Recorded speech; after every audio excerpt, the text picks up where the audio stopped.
오늘 하나님의 말씀은 시편 110편 1절로 7절 말씀, 제목은 멜기세덱 영원한 제사장이다 라는 말씀 가지고 함께 은혜를 나누시겠습니다. 1916년 미국 아틀란타에서 하나님의 부르심을 받으신 한 분의 유언을 소개해 드립니다. 그는 쇠약한 몸으로 소파에 앉아서 옆에 있는 도우미에게 이렇게 말합니다. 나는 여행을 할 수 있어. 꼭 갈 수 있어. 도우미가 되묻습니다. 한국입니까? 그랬더니 고개를 끄덕입니다. 그러면 바로 하나님 품에 안기셔요. 이분이 유언의 말씀을 들으면 얼마나 한국을 사랑했고 한국 땅을 다시 밟기를 원하셨는지 알 수가 있습니다. 최초 한국 선교사 중에 한 분이신 바로 언더우드 선교사이십니다. 그 후 100년이 지난 2016년 100주기를 맞이해서 언더우드의 자손들이 한국을 방문을 했습니다. 3대, 4대, 5대 후손까지 모두 방문을 했습니다. 연세대를 세우신 분이죠. 어느 증손녀는 이런 말을 남겼습니다. 할아버지께서는 한국이 의료 및 학교와 함께 한국 문화가 전 세계로 뻗어날 것을 아셨죠. 의료, 교육, 기독교를 전 세계에 전파할 것이라는 비전을 갖고 계셨거든요. 요즘 한류는 K-팝 아주 유명하죠. K-팝. 우리가 K-팝이라든지 무슨 걸그룹이라든지 보면은요, 전부 애들이 전부 그게 아니에요. 전 세계 어디를 가든지 K-팝하고 이 아이들을 모르는 애들이 없어요, 전부 다. 그래서 전 세계 코리아를 아주 이제 전파하고 있죠. 그리고 뭐 K-드라마, K-푸드, 최근에는 K-방산까지 아주 세계를 깜짝 놀라게 하고 있죠. K-방산 뭐 엄청나요. 이거보다 나중에 천국 미사일을 마치고 전 세계 깜짝 놀라요. 프로이드 해밀턴은 기독교 신앙의 기초라는 책에서 구약 성경에 예수님이 메시아 예언이 332개가 있다 그랬어요. 메시아에 대한 예언이. 그래서 이제 예수님에 대한 예언이죠. 구약에 예언된 그리스도. 이거는 이제 느부갓네살의 큰 신상을 보고 사람의 손으로 뜨지 아니한 그 돌이 이제 이 발을 쳐서 넘어뜨리게 하는 그런 내용이죠. 세계 역사가 이렇게 가는 거예요. 손으로 뜨지 아니한 그 돌은 바로 예수님 얘기하는 거죠. 그리고 페인이라는 분은 성경 예언의 백과사전이라는 책에서 예수님의 191개 예언의 성취를 기록을 하고 있습니다. 예언된 성취죠. 예언이 다 이렇게 성취가 됐어요. 시편 110편은 메시아시 혹은 대관시라고도 합니다. 대관식 시라고도 합니다. 장차 메시아 그리스도께서 오셔서 사단을 완전히 정복하시고 영원한 제사장이 되어 주셔서 통치할 것을 예언한 시지요. 이 시편은 메시아를 왕으로, 그 다음에 제사장으로, 그 다음에는 심판주와 승리자로 묘사하고 있습니다. 다윗이 지은 시는 시편 전체에서 메시아를 가장 직접적으로 예언하는 것으로 아주 유명해요. 이 시편 110편이에요. 짧지만은 그 1절만 해도 신약에서 무려 20번을 인용을 하죠. 예수님도 인용하셨고 베드로도 오순절 설교에 인용을 하고 사도 바울도 인용하고 히브리서도 인용을 했습니다. 그래서 시편 110편은 메시아에 대한 중요한 예언시죠. 성경 전체 시에서 뛰어난 부분이 있으면은 그 때문에 모두가 빛이 나고 마음이 깊이 새겨지는데 바로 시편 110편이 그렇다는 거예요. 예수님은 바리새인이 모였을 때 이렇게 말씀하셨어요. 마태복음 20장 42절에 너희는 그리스도에 대하여 어떻게 생각하느냐? 누구의 자손이냐? 대답하되 다윗의 자손이니라. 그래서 주님은 오늘 시편 110편을 인용하시면서 이렇게 말씀하시는 거예요.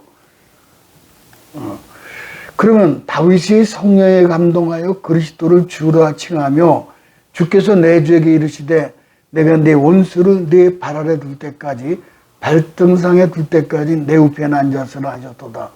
다윗이 그리스도를 주라 했다면 어찌 그가 다윗의 자손이 되겠느냐 이러시는 거예요.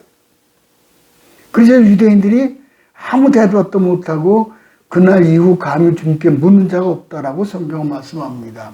이 시는 다윗이 왕이 되었을 때 성령으로 감동을 해서 훗날 이 땅에 오실 예수님을 미리 보고 예언한 그런 시편입니다. 첫째는 멜기세덱의 반차를 따는 영원한 제사장이 나와요. 1절 가볼까요? 여호와께서 내 주에게 말씀하시기를 내가 네 원수들로 네 발등상이 되게 하기까지 너는 내 오른편에 앉아 있으라 하셔도다. 이것이 똑같이 사도행전에 이 예언을 반복을 하죠. 여호와께서 내 주에게 말씀하시기를 내가 네 원수들로 내 발등상이 되게 하기까지 너는 내 오른쪽에 앉아 있으라 하셔도다.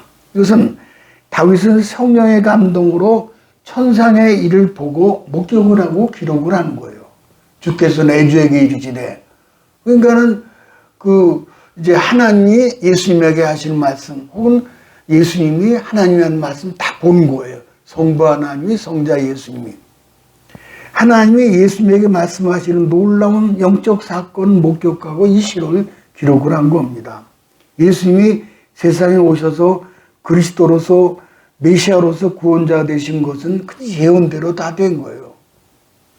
근데 이것은 예수님이 세상에 오셔서 그리스도 메시아로 이제 예언된 것인데 예수님이 그 영원한 제사장이 된 것을 뿔을 보게 되면은 4절에 보니까 이렇게 되어 있어요. 4절 보면은 멜기세덱의 반차를 따라 영원한 제사장이다 그랬어요. 멜기세덱의 서열을 따라서 반차를 따라서. 여기 멜기세덱은 누군가 하니 성신 이전의 예수 그리스도의 현이에요. 예수님은 사람에게 세습되거나 성직 제도에 따라 제사장이 되신 분이 아닙니다. 멜기세덱 제사장은 하나님의 계획에 따라 예수님이 제사장이 되신 거예요. 제사장은 하나님께 제사를 집전하는 사람인데 하나님과 인간 사이에 가교 역할을 하죠. 하나님은 사람들은 지은 죄에 대하여 하나님께 용서를 구하여 받는 제사로서 제사의 종류는 번제, 소제, 하목제, 속죄, 속건제가 있는데 번제는 하나님 한 원신과 봉사 또 봉헌의 제사 이렇게 해서 충성과 감사의 제사, 속건제, 죄와 범죄로 인한 제사 이거 다 이제 드리는 거죠. 제사장은 어떤 사람이어야 합니까? 하나님으로부터 선택되어야 되죠. 이 선택은 소명 즉 부르심에 의해 이 모든 것들이 이루어지는 겁니다. 다윗이 앞으로 어떤 왕이 될지 보여주죠. 주위의 대적들을 이기고 높은 보좌에 앉게 하신다는 거예요. 특별히 다윗은 멜기세덱에 따르는 그 제사장이 될 것이라는 거예요. 당시 제사장은 아론의 후손들이 세습적이었죠. 그러나 다윗이 받은 제사장직은 멜기세덱의 반차를 따른 제사장직이었어요. 멜기세덱에 대하여 히브리서 기록이죠. 히브리서 7장 3절을 가볼까요? 아버지도 없고 어머니도 없고 족보도 없고 시작한 날도 없고 생명의 끝도 없어 하나님의 아들과 닮아 항상 제사장으로 있느니라. 이게 멜기세덱이에요. 멜기세덱은 하나님 직접 세운 제사장이며 동시에 왕이었습니다. 다윗의 경우를 보면은 다윗이 왕복 위에 제사장인 옷인 에봇을 또 입었어요. 그 사무엘하 6장 14절에 나와 있어요. 다윗이 여호와 앞에서 힘을 다하여 춤을 추는데 그때 다윗이 배에 에봇을 입었더라. 제사장이 된 거예요, 이게. 이런 내용이죠. 이런 그림은. 그러니까 법궤를 다윗성으로 옮겨올 때 혹은 솔로몬과 함께 제사장의 기능을 수행한 거죠. 그런데 다윗이 이 예언을 받을 때 이 예언이 궁극적으로 이 땅에 임하실 메시아를 향한 예언임을 깨달았던 거죠. 그래서 만왕의 왕이신 예수 그리스도를 찬양하고 있는 거죠. 성경은 다윗이 영안이 열려 예수 그리스도를 보았다라고 증거하고 있죠. 그래서 그 성경에 보면 그랬잖아요. 이 썩을 것을 썩지 아니할 것을 입겠고라든지 그 전부 다윗이 본 거죠. 사도행전 2장 25절에 보면 그랬잖아요. 다윗이 그를 가리켜 이르되 내가 항상 내 앞에 계신 줄을 배웠으며 나로 요동하지 않게 하여 그가 내 우편에 계시도다. 그리고 다윗이 성령으로 인하여 예언을 기록했잖아요. 사무엘하 23장 2절에 보면은 여호와의 영이 나를 통하여 말씀하시며 그의 말씀이 내 혀에 있도다. 놀라운 것은 이 예언이 예수 안에 있는 모든 성도들을 향한 예언이기도 한다는 거예요. 우리가 바로 왕 같은 제사장이기 때문이죠. 그 사도 베드로도 그렇게 말씀하셨어요. 너희는 택하신 족속이요 왕 같은 제사장들이요 거룩한 나라요 그의 소유가 된 백성이 이는 너희를 어두운 데서 불러내어 그의 기이한 빛에 들어가게 하신 이의 아름다운 덕을 선포하게 하려 함이라. 우리는 다윗에게 주신 하나님의 약속도 보아야 하고 예수님에 대한 예언도 보아야 하겠지만은 예수님을 믿는 우리에게 주신 메시지를 또 들어야 합니다. 그것은 1절에 보니까는 내 오른편에 앉아 있으라. 이 주목할 것은 나가서 열 왕을 정복하라 하지 않으셨다는 거죠. 논리적으로 너로 주의 모든 나라를 정복하게 하겠으니 힘써 싸우라. 이게 맞잖아요. 근데 하나님은 그냥 내 오른편에 앉아만 있으라는 거예요. 내 오른편에 앉아 있으라.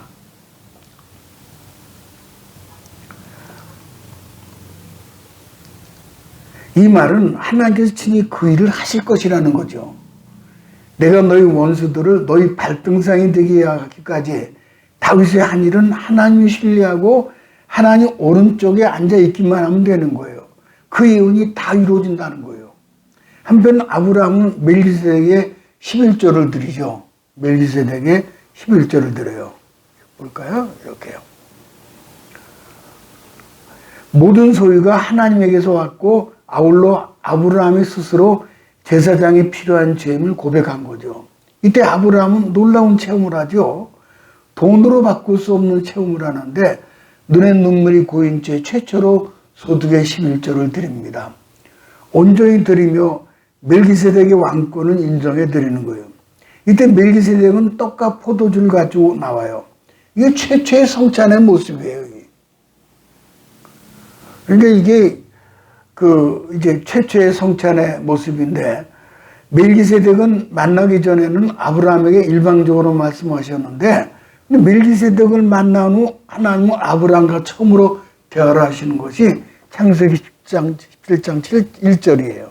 아브라함이 99세 때 여호와께서 아브라함에 나타나 그 이르시되 나는 전능한 하나님이라 엘샤다이 너는 내 앞에 행하여 완전하라. 아브라함과 하나님과 대화를 하죠. 대화는 뭐예요? 기도예요. 비로소 기도가 시작되는 거예요. 시편 110편은 하나님과 예수님에 관한 아브라함의 오묘한 기도의 심오한 진리가 들어있고 최초의 성찬이 들어있고 최초의 11절을 드리는 내용이 내포되어 있는 거예요. 두 번째는 새벽 이슬 같은 주의 청년들이죠. 새벽 이슬 같은 주의 청년들. 3절을 가볼까요? 주의 권능의 날에 주의 백성이 거룩한 옷을 입고 즐거이 헌신하니 새벽 이슬 같은 주의 청년들이 주께 나오는도다.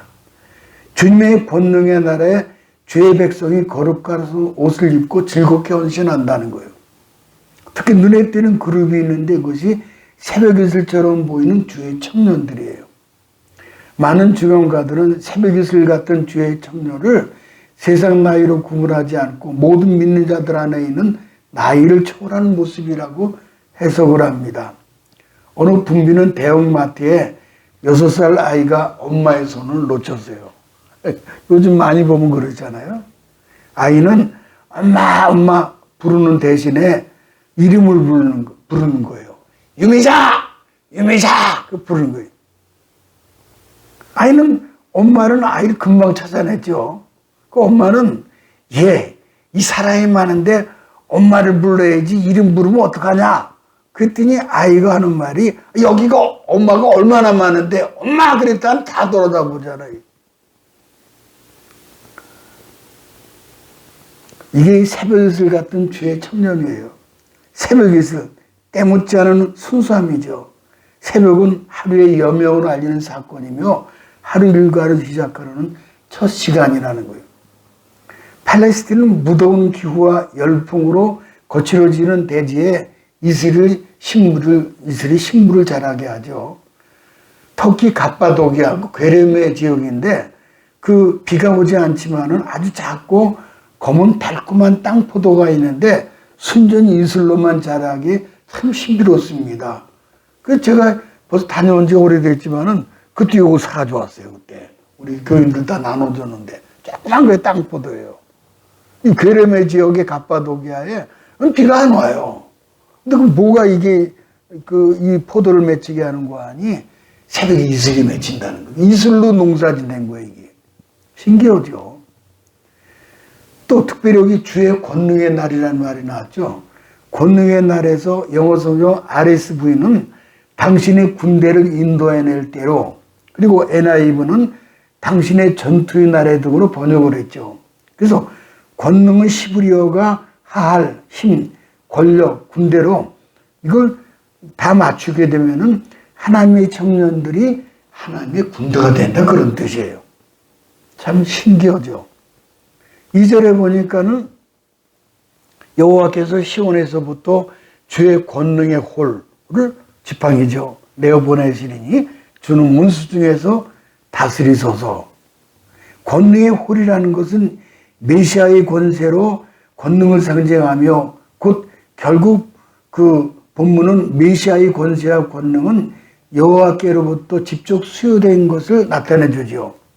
기쁨으로 헌신하는 무리들이 교회 안에서 하나님 미라될 때 그 교회를 통해서 하나님께서 많은 사람만 하여금 권능의 호를로 역사하여 영혼을 구원받도록 인도 역사한다는 것이 오늘 말씀이에요. 권능의 날에 무슨 천사를 동원하지 않습니다. 주님의 권능의 호를 나눠주시고 그 능력으로 함께 일하시죠. 마치 모세가 호렙산에서 하나님의 지팡이를 잡은 곳까지 그렇게 하나님의 지팡이로 역사하신다는 거예요. 정혜과 이창호 장로님이 쓰신 바디 바이블이라는 그 책을 썼습니다. 그러니까 우리 몸이 성경이다. 바디 바이블. 이런 책이에요. 이런 책을 쓰셨는데 우리 몸을 통해서 예수님 만나면은 복음을 체험할 수 있다. 아주 은혜스러운 기독교 서적인데 우리가 매일 자는 잠에 귀한 복음이 담겨 있다는 거예요. 하나님께서 모든 피조물들을 하루 일정하게 정해진 시간, 아무 일, 아무 생각, 아무 의도된 행동을 하지 못하고 그냥 잠을 자도록 하신 거예요. 모든 동물들은 다 그래요. 그래서 우리는 매일 6시간에서 8시간 정도의 모든 생명 활동이 거의 정지된 것 같은 무방비 상태에 놓이게 됩니다. 생각해보면 놀라운 일이죠. 그런데 더 놀라운 것은 바로 그 잠자는 시간에 몸은 하루의 피로가 회복이 되고 각종 장기가 힘을 얻고 세포가 새로워져 새날을 맞을 준비한다는 거예요. 그래서 잠이 보약이라는 말이 거기서 나온 거예요. 뿐만 아니라 우리는 잠을 자는데 하늘에는 달이 뜨고 별이 뜨고 지며 새로운 해가 떠오르잖아요. 인간은 아무것도 하는 일이 없어요. 하늘과 땅은 여전히 움직이는 하나님 역사가 돌아가는 거죠. 하나님 하신 거예요. 우리가 주님 안에 거하기만 하면은 주님은 우리를 위하여 모든 것을 행사하시는 겁니다. 잠을 자면서 그저 주님 앞에 거하기만 하면은 주님 모든 것을 다 이루어서 가시는 것을 우리가 매일 체험하게 되는 거죠. 예수님께서 무엇을 먹을까, 무엇을 입을까 염려하지 말라 그러시잖아요. 공중의 새를 보라, 들에 핀 꽃들을 보라, 들에 핀 백합을 보라는 거예요. 먹이고 입히시고 하나님이 하신다는 거예요. 우리가 잠을 통하여 말씀을 실제로 체험하고 있다는 거죠. 오늘날 현대인들은 무엇을 먹을까, 무엇을 입을까 노심초사하면서 자지 않고 일하고 또 자지 않고 일을 하죠. 너무나 소중한 잠의 은혜를 잃어버린 거죠. 밤에 잠자지 않은 문화는 한결같이 타락한 문화죠. 이 복음의 신비는 가장 잘 보여준 것이 그 잠이라는 거예요. 수면. 잠은 우리 몸과 마음을 창조주신 하나님께 온전히 맡기는 초청입니다. 그렇습니다. 모든 노력과 몸부림을 다 내려놓으라. 오직 내 안에 거하라. 주님께 순종하는 것이 잠자는 시간이에요. 그러므로 잠자리에 들 때는 나는 주님 죽었습니다. 모든 것을 다 주님께 맡기고 주님 안에 자겠습니다. 우리가 잠을 잘 때마다 나는 죽고 예수로 사는 연습을 한다는 거예요. 저도 이런저런 일로 잠들지 못할 때가 있잖아요.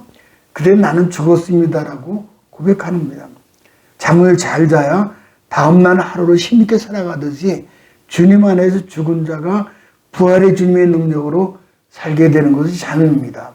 동물 중에서 물에 빠져 죽는 유일한 동물이 우리 인간이라고 그러잖아요. 어떤 동물이든 수영을 배우지 않아도 수영을 해요. 유독 인간만이 물에 빠지면 호적거리다가 죽습니다. 희한하게도 죽으면 물에 떠요. 왜냐하면 폐에 주먹만한 공간이 있는데 이 공간만큼 물보다도 가볍게 여기서 뜨게 된다는 거예요. 그럼 왜 인간이 가라앉습니까? 물에 자신을 맡기지 못하기 때문이라는 거예요. 믿고 맡기지 못하여 걱정에 스트레스에 몸이 굳어버리고 죽는 거예요. 그러므로 잠이 은혜요 보약이요 새벽을 깨우게 됩니다. 1914년 어니스트 세클던이 27명의 대원과 함께 최초의 남북 횡단에 도전을 했다가 얼음에 갇혀서 1년 3개월 만에 구조가 돼요. 유명한 그런 역사 이야기죠. 누구도 살아있을 것이라고 생각하지 못했습니다. 세클턴은 한 대원이 100,000km가 되는 바닷길을 작은 구명장을 타고 건너 생존 소식을 전하고 대원 전부를 부출합니다. 그들은 남북 횡단은커녕 남극 땅에 발도 붙이지 못했지만은 영웅이 되었어요. 사람들을 감동시킨 것은 그들의 업적이 아니라 남극에서 1년 반 동안 끝까지 참고 견뎌 모두가 살아 돌아왔다는 거예요. 때때로 현재 살아있다는 것만으로도 영웅이 될 수가 있는 겁니다. 그들은 어떻게 극한 상황에서 구조될 것을 믿고 기다릴 수 있었습니까? 세클턴의 증언 중에 주목할 부분이 있는데 이 시기를 돌아보면은 바다 바람과 빙원에서 하나님 우리와 항상 함께 있다고 하는 그 확신을 주셨다는 거예요. 섬과 섬 사이의 빙하를 36시간이나 행군하는 동안에도 마치 다니엘에서 나오는 품은 뿔 이야기처럼 우리는 늘 3시 아니라 4시였다는 거예요. 참 신기하죠. 3시 아니라 항상 4시였다는 거예요. 당시엔 대원들이 그런 얘기 하지 않았지만 나중에 대장님이 빙산을 넘을 때 빙하를 건널 때 이상스럽게 왠지 또 다른 누군가가 옆에 있는 포근한 모습 기분이 들었다는 거예요. 우리가 예수 믿고 받은 은혜는 죄사함이나 자녀된 권세만 받은 것이 아닙니다.